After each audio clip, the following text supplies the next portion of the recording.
All right, listen up. We're in a world crawling with monsters and literal gods, where awakened heroes are humanity's last shot. But here's the catch. If you're not born with insane talent or connections, you're basically just cannon fodder. But then there's our boy. One second he's this sickly, weak-ass raider everyone walks all over. The next he snags the world's only mythic-grade item. Odin's freaking eye? Talk about a system-breaking cheat code. And guess what? That eye isn't just a power-up. It's a full-blown reset button. Our boy gets flung back in time, but the journey looks anything but pleasant. He's in absolute agony, but the system just coldly announces, user successfully sent back. And just like that, the pain's gone. He wakes up in his old bedroom, completely bewildered. Before he can even process this blast from the past, the system throws a quest at him, basically telling him to chill out and recover. A forced rest mission? I'll take it. This triggers a memory flash of his final moments. A clash with someone named Human. A fight he shouldn't have survived. He quickly connects the dots.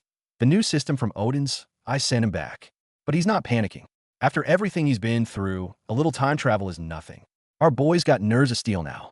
He immediately starts digging into this new interface, which he figures out is called the Nornir system.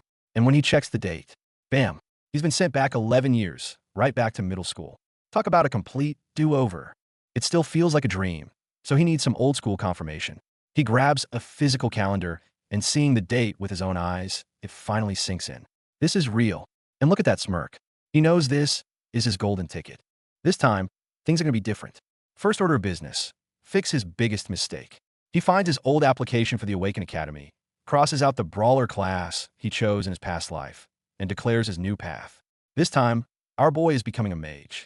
But the past isn't just about mistakes. It's also about the people he lost. While eating, the flood of emotions gets to him, and he starts choking. Immediately, his mom rushes over, full of concern.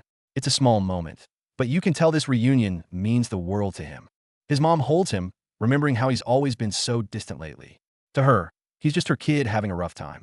Our boy plays it cool, brushing it off as just a nightmare, but we know he's carrying the weight of a whole other lifetime.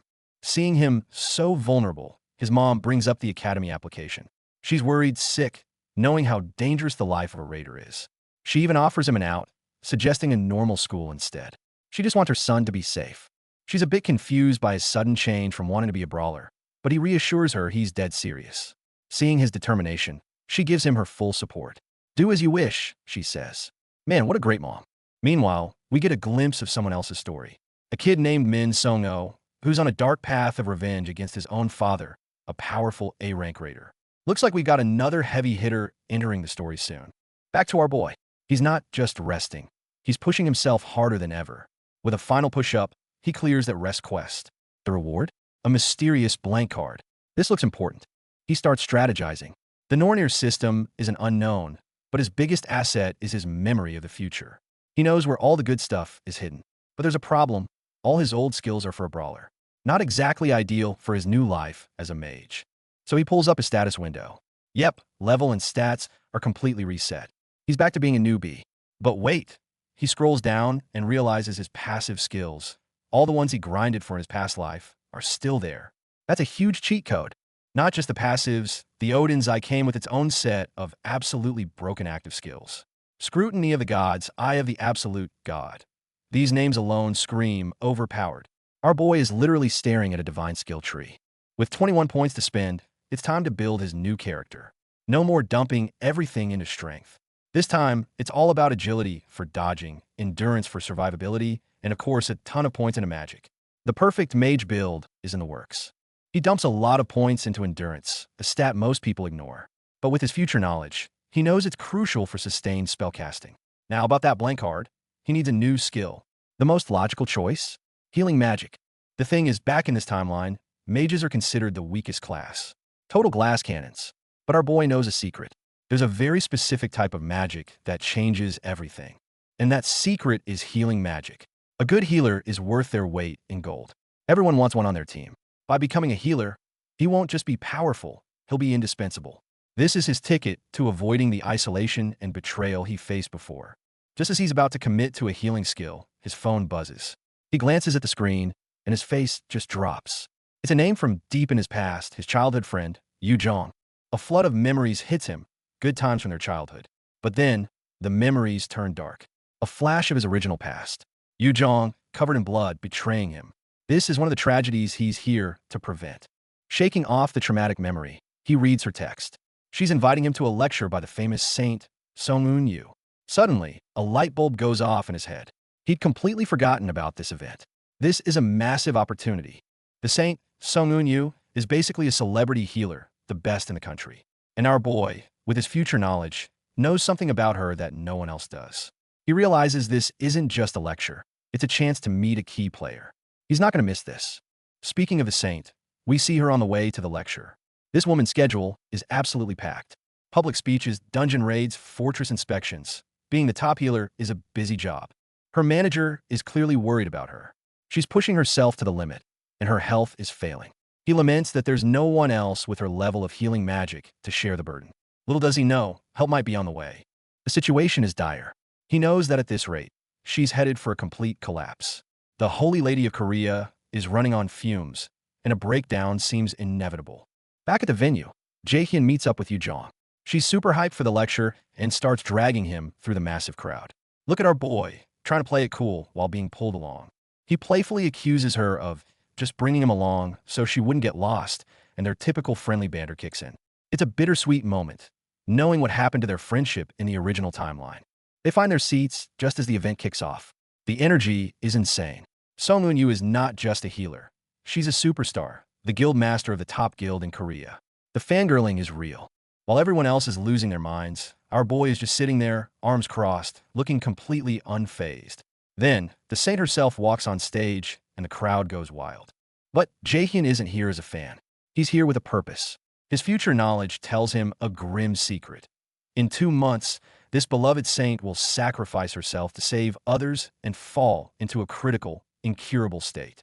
And he is the only one who knows how to prevent it. On stage, the saint begins her speech, painting a grim picture of their world overrun by monsters from Yggdrasil. It's a classic motivational speech about heroes and sacrifice.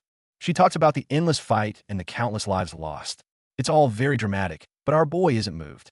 He's heard it all before and knows the harsh reality behind the pretty words. She finishes with a powerful call to action, and the crowd eats it up. Yoo-jong is completely captivated, calling her a genius speaker. The second the speech ends, our boy is up and out of his seat. He doesn't have time to waste. He's got more important things to do. He casually drops a bombshell on Yoo-jong. He's switching his major to practical magic. She's completely stunned and demands to know why, but he just walks away, leaving her hanging. He's got bigger fish to fry. Our boy expertly navigates backstage and finds exactly who he's looking for, the saint's manager, Seonji. And he cuts right to the chase. I know about her incurable illness. The manager is instantly on guard. How could this random kid know their most protected secret? The manager loses his cool completely, grabbing our boy by the collar and screaming, "Who told you?" But Jae-hyun isn't intimidated. He just tells the guy to chill out before he draws a crowd.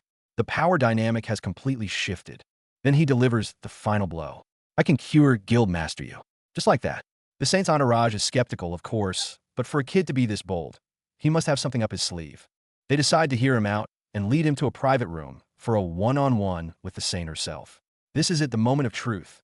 She asks him for his plan, and he lays it out plain and simple. He's going to copy her unique skill, sacrifice, which is the very thing that's killing her. She's absolutely floored. Copy a unique skill? That should be impossible. The saint's expression shifts from shock to intrigue. She wants to see exactly what this kid is capable of. She decides to test him herself.